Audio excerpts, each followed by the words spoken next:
Hüseyin ey sabah, Kerbela'ya gelmesin. Gelse düşer bu deştide, derdu belaya gelmesin. Söyle Hüseyin ey sabah, Kerbela'ya gelmesin. Gelse düşer bu deştide, derdu belaya gelmesin. Söyle gülen getirmesin, Kufeye nazlıya ekberi. Zulm ile kanine batar, Türre-i müşkiyen beri.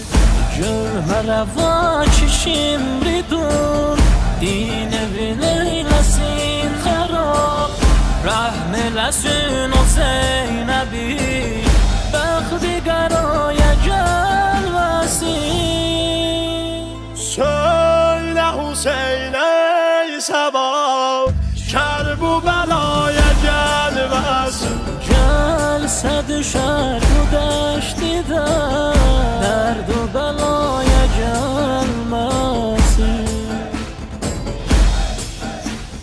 Gelmeye yoktu fırsatım, qan ilə namə yazmışam. Öldürəcəkdi Müslümü, Kufəndə firqeyi zılam. Kardeşinin uzun kolu, görme reva ona gele. Bacıları ayak yalın, Deşti belaya gelmesin. Söyle Hüseyin ey sabah, Kerbela'ya gelmesin. Gelse düşer bu deştide, derdu belaya gelmesin. Badı xəzan əsər sənin, Qönçə sifət həyalına. Rəhm elə yavərim Hüseyin, Qasimi xoş məqalına. Cani təsəddüq eylədim, Əkbəri məhcəmalına.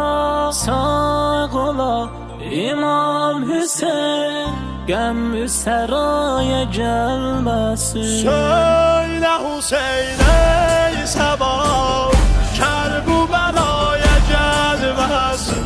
Gelse düşer bu deştide, derdu belaya gelmesin.